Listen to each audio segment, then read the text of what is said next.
Merci beaucoup, Shmuel, de m'avoir associé à cette aventure qu'est l'Université populaire du judaïsme. Et je remercie également le Cercle Amical Medem pour son accueil, qui est, comme vous l'avez compris, bien plus qu'un accueil.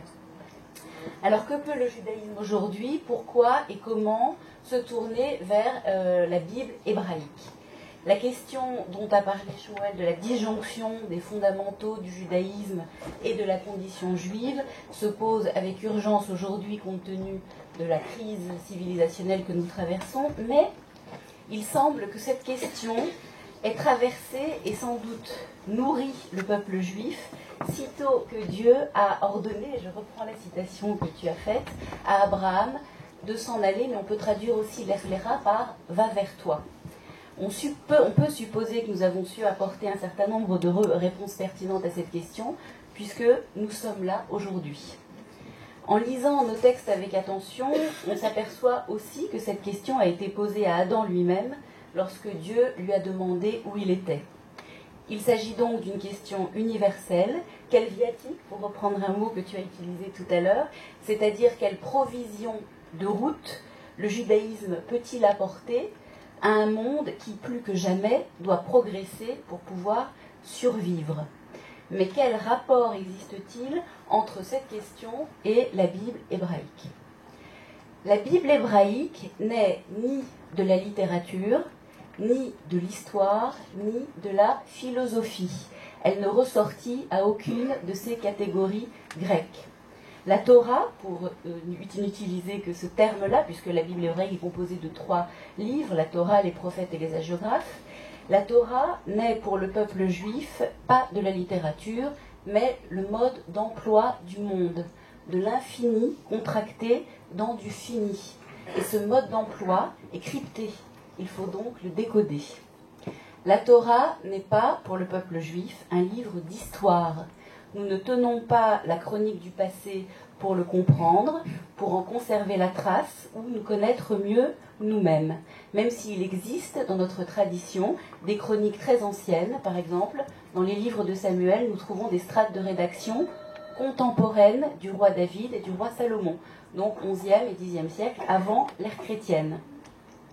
Mais le but fondamental, notre but fondamental, c'est moins de faire de l'histoire que de faire l'histoire à partir de notre lecture des textes et en partant d'une question posée par le présent, en cherchant dans nos textes de quoi élargir cette question. Enfin, la Torah répond moins à un besoin de philosopher qu'à l'impératif catégorique juif consistant à réparer, à compléter un monde que nous considérons comme inachevé éthiquement. Nous lisons pour comprendre l'histoire juive, mais aussi l'histoire universelle en train de se faire, et pour découvrir la place que notre génération doit prendre, c'est-à-dire pour découvrir l'action à mener afin que l'histoire s'accomplisse, c'est-à-dire afin qu'elle se finisse bien, conformément à la promesse divine. Nous lisons donc pour agir sur le présent, ce dont rendent parfaitement compte les 2 étymologies latines et hébraïques du verbe lire, puisque légere en latin signifie choisir, choisir son commentaire, choisir ses commentateurs, choisir son action, son humanité, son engagement dans le monde, et à ce titre nous sommes tous des intellectuels engagés. Et kara en hébreu, qui signifie lire, a d'autres sens, puisque kara signifie aussi crier, appeler, nommer, inviter, mais aussi se produire, arriver. Lire, c'est donc se lancer un appel à soi, lancer un appel aux siens, à tous, propre à nous faire émerger comme sujet de l'histoire, dans l'interaction la plus juste avec Dieu, car selon le judaïsme, c'est aussi beaucoup l'homme qui fait Dieu. Alors comment construire notre parcours de lecteur juif, c'est-à-dire de lecteur réparateur du monde? Eh bien pour cela, il faut accepter un legs et le faire fructifier.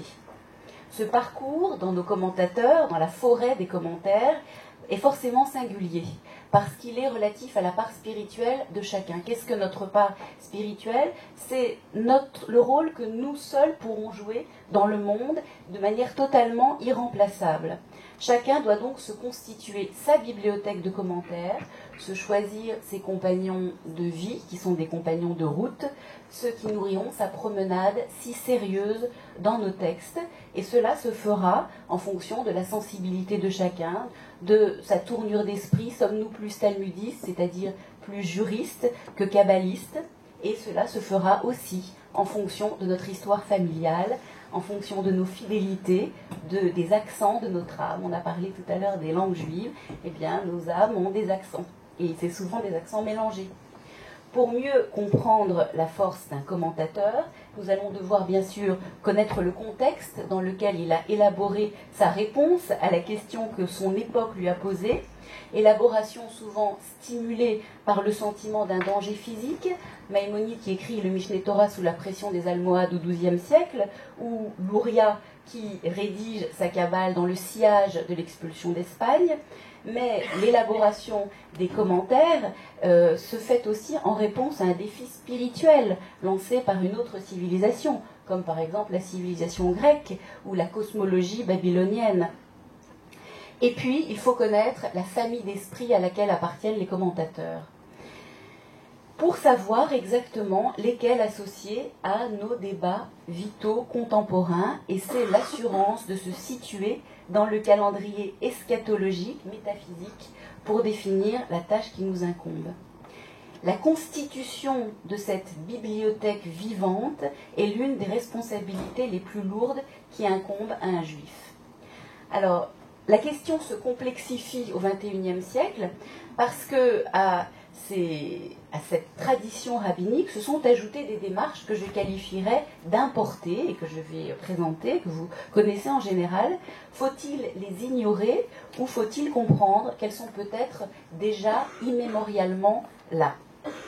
Malgré le défi qu'elle représente pour le judaïsme, la Haskalah, qui est l'entrée de la philosophie des Lumières dans le monde juif au XIXe siècle en Europe, qui a permis aux Juifs de devenir des citoyens, qui les a émancipés et qui leur a permis de participer à la vie des sociétés d'accueil, eh bien, la Haskalah a représenté un défi puisqu'elle a provoqué l'assimilation de nombreux Juifs, mais elle a laissé aussi un héritage culturel et un héritage politique très riche, représenté par ce qu'on appelle la méthode historico-critique, c'est-à-dire la manière universitaire scientifique d'étudier la Bible qui apparaît officiellement au XIXe siècle en Allemagne, et puis une deuxième démarche qui est l'analyse littéraire appliquée à la Bible hébraïque. Donc nous disposons aujourd'hui d'une grande variété d'outils, donc officiellement depuis le XIXe siècle, mais probablement plus anciens, et ces outils sont souvent considérés comme concurrents, ils se discréditent mutuellement.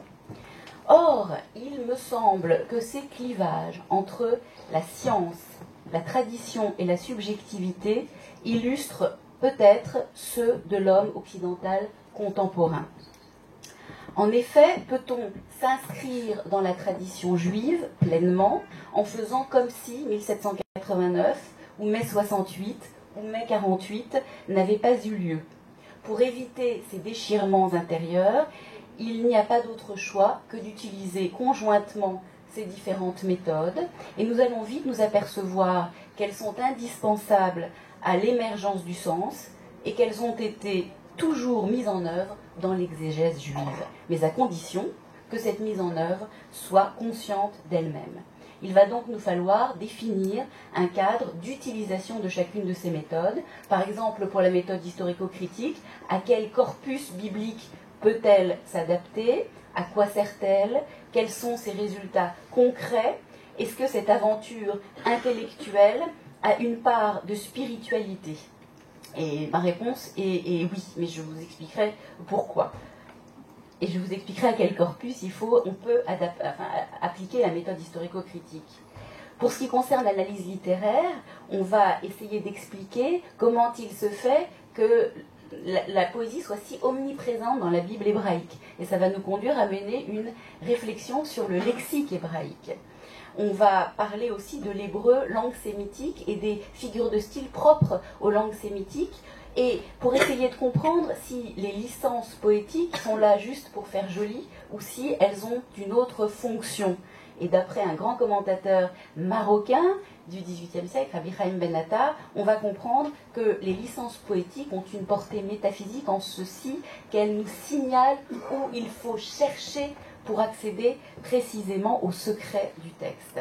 Donc finalement, nous allons dépasser la réflexion sur la poétique ou sur la portée littéraire du texte pour déboucher sur la métaphysique. Enfin, pour ce qui concerne la tradition rabbinique, il est évident que le lecteur de la Torah n'est pas une pure subjectivité, mais qu'il s'inscrit dans une tradition, comme les Pirkei Avot nous le rappellent. Dieu a transmis la Torah à Moïse, qu'il a transmise à Josué, qu'il a transmise aux anciens, qui l'ont transmise aux prophètes, puis aux hommes de la grande assemblée. Et l'injonction finale, c'est « fais-toi de nombreux disciples ».